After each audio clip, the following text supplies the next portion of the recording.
अच्छे लग रहे हैं ना? देखना तुम्हारे भी पोस्टर इसी तरह लगेंगे। रवि दादा। जीते रहो बेटा। सालों हो गए जब किसी ने इस तरह से दोबारा पैर छुए, वरना आजकल की लड़कियों को तो बड़ों की पैर छूने की आदत ही नहीं है। लेकिन शायद यही संस्कारों की वजह से आज तुमने डिजिटल मीडिया पर धूम मचा दी है। एक ही रात में गाना सुपर हिट। वाह दादा, ये सब कुछ आप ही की वजह से हुआ है। अरे नहीं, मैंने तो सिर्फ राह दिखाई है, चली तो तुम हो उस पर। ये सब तुम्हारे टैलेंट का फल है बेटा। बस इसी तरह मेहनत करती रहो, देखना एक दिन तुम बहुत बड़ी स्टार बनोगे। चल आओ बैठो। जी दादा।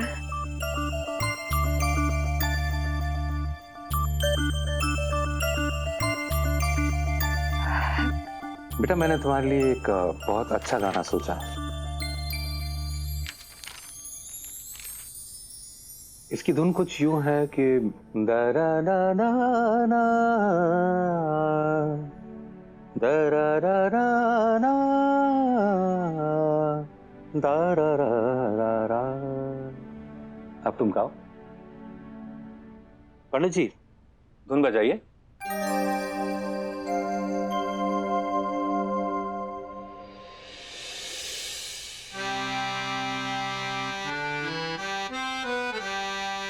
बेटा हारमोनियम का सुर पकड़ने की कोशिश करो, देखते हैं तुम्हारे सुर कहाँ तक जाते हैं। जी दादा। तेरे बिना मैं क्या साथिया,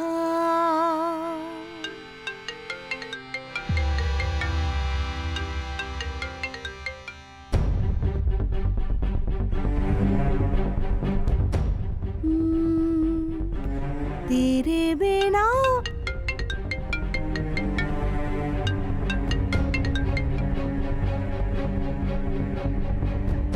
सॉरी दादा, वो फोन। कोई बात नहीं, फिर से शुरू करो।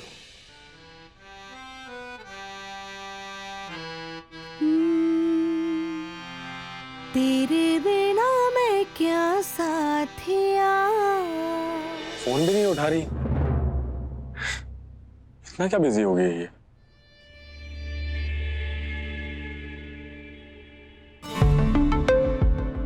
प्रथम।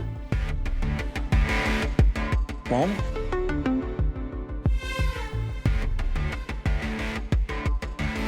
क्या बात है बेटा, तुम इतने टेंशन में क्यों लग रहे हो?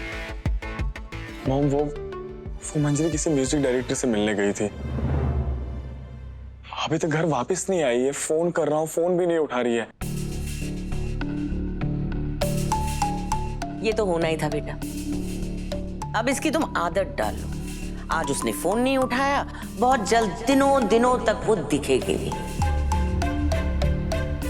और एक बार उसके वो गाने फेमस हो गए ना, फिर म्यूजिक डायरेक्टर्स, प्रोड्यूसर्स, इनका तो घर में आना जाना लगा ही रहेगा। वैसे मैं कहना तो नहीं चाहती, पर तुम अपनी वाइफ को देखने के लिए तरस जाओगे।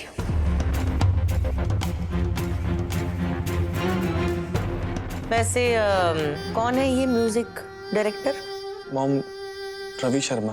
क्या?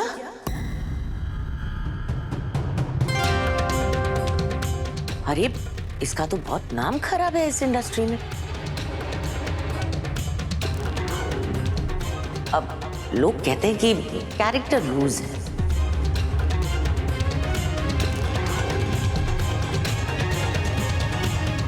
वैसे जरूरी नहीं है कि हर बार उनकी ही गलती हो। लोग भी हैं जो अपने फायदे के लिए कुछ भी करने को तैयार है, और मंजरी है भी गरीब घर की ना। इतना बड़ा मौका इस इंडस्ट्री के चकाचौंध को देखकर कहीं उसका पैर न फिसल जाए। मॉम प्लीज, कैसी बात कर रहे हैं आप? मुझे मेरी मंजरी पे पूरा भरोसा है। आप ये बातें मेरे दिमाग पे क्यों डाल रहे हैं मॉम? क्योंकि एक न एक दिन ये बातें तुम्हारे दिमाग में आएंगी, जब तुम्हें तुम्हारी पत्नी के नाम से लोग जानेंगे, उसके पैसे, उसके सक्सेस पर ऐश करने वाला कहेंगे। क्योंकि वो तो वाइफ लूप या कॉम्प्रोमाइज करके आगे बढ़ ही जाएगी और तुम मेहनत करते रहोगे और यहीं पर रह जाओगे।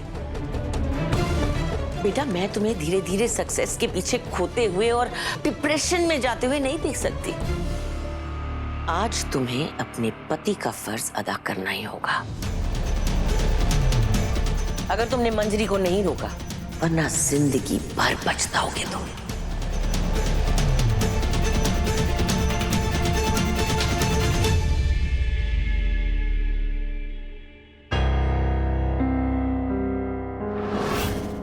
मुझे समझ नहीं आता पेन ड्राइव बदल कैसे गई। पहले वाली वीडियो में तो साइली से मिलने कोई नहीं आता है और इस वाली वीडियो में कैसे वो लड़का उसे मिलने आता दिख रहा है।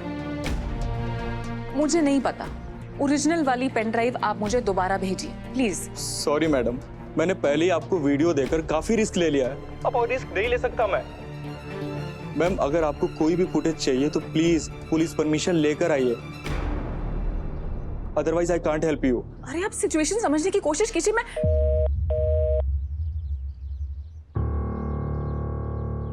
अब मैं नील को कैसे प्रूव करूंगी कि साइली झूठ बोल रही है।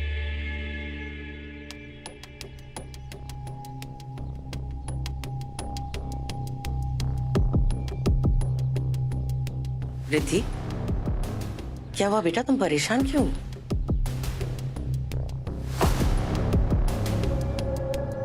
सब ठीक तो है ना? औरों से झूठ बोल सकती हो लेकिन अपनी माँ से नहीं।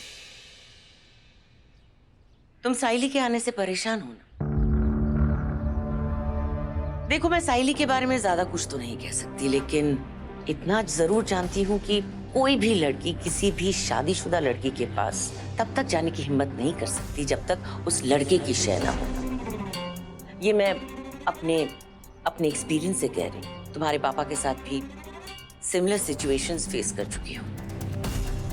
दो चुंबक के सिरे भी तभी एक दूसरे के पास आते हैं जब एक दूसरे के प्रति अट्रैक्शन हो। ऐसा हो ही नहीं सकता कि नील के बिना कुछ किए साइली उसके इतना करीब आ रही। नहीं मम्मा, आपने आज कह दिया है, आगे ये कभी मत कहना। नील पापा जैसा नहीं है। आप नील की बराबरी पापा से कभी मत करना। मुझे खुद से ज्यादा नील पर विश्वास है। साइली बस नील की दोस्त है और कुछ नहीं। और किसी से दोस्ती निभाना गलत तो नहीं। वो अलग बात है कि साइली इस दोस्ती को एक अलग रंग देना चाहती है, जो मैं कभी नहीं होने दूंगी। मेरे और नील के बीच में कोई तीसरा नहीं आ सकता।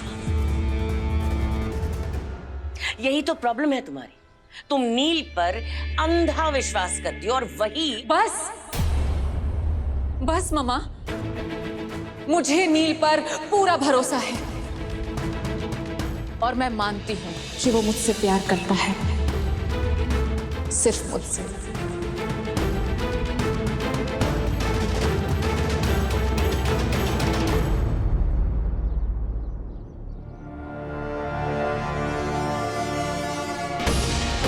तुम चाहे जितना मर्जी भरोसा कर लो नील पर, बहुत जल्द मैं ये भरोसा तोड़ कर रहूंगी।